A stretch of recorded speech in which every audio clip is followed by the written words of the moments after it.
নারায়ণগঞ্জে বহুল আলোচিত ৭ খুনের এক যুগ আজ। ২৬ জনের মৃত্যুদণ্ডের রায় এখনো কার্যকর হয়নি।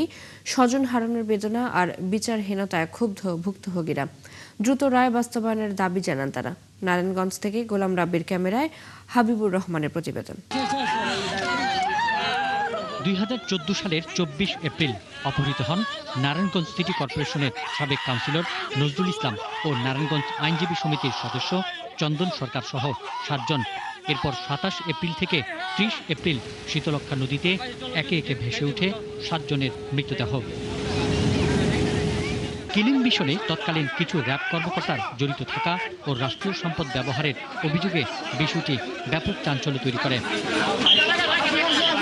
নিহত নারায়ণগঞ্জ সিটি কর্পোরেশনের সাবেক কাউন্সিলর নজরুল ইসলামের স্ত্রী সেলিনা ইসলাম বিউটি জানান, এই ঘটনার পর অনেক ঝড়ঝাপটার মধ্য দিয়ে গেছেন। এখন আশা রায়ের বাস্তবায়ন দেখা। তারেক রহমান প্রধানমন্ত্রী এবং আইনমন্ত্রী যারা আছেন, অ্যাটর্নি জেনারেল, তাদের প্রতি আমরা অনেক অনুরোধ করতেছি যে ওনারা যেন আমাদের এই মামলাটার দিক দৃষ্টি দেন।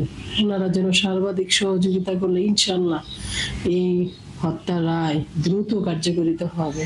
বাদীপক্ষের আইনজীবী ও বর্তমানে নারায়ণগঞ্জ সিটি কর্পোরেশনের প্রশাসক অ্যাডভোকেট সাখাওয়াত হোসেন খান জানান, মামলা চালানোই তার ছেলেকে অপহরণ করা হয়েছিল।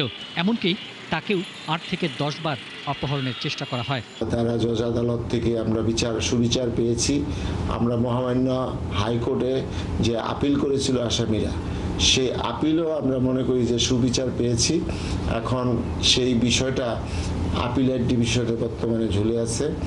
তো আমাদের নতুন সরকার এই মামলাটার বিষয়ে বিশেষ পদক্ষেপ নেবে বলে আমি আশ্বস্ত হয়েছি। ২০১৭ সালের ১৬ জানুয়ারি ৭ খুন মামলার রায় হয়। মৃত্যুদণ্ড হয় সাবেক আওয়ামী লীগ নেতা নূর হোসেন, র্যাবের সাবেক কর্মকর্তা তারেক সাইদ, আরিফ হোসেন ও মাসুদ রানা সহ ২৬ জনের। বিভিন্ন মেয়াদে কারাদণ্ড দেওয়া হয় আরও ৯ জনের। পিন্টু হাজং, ৭১।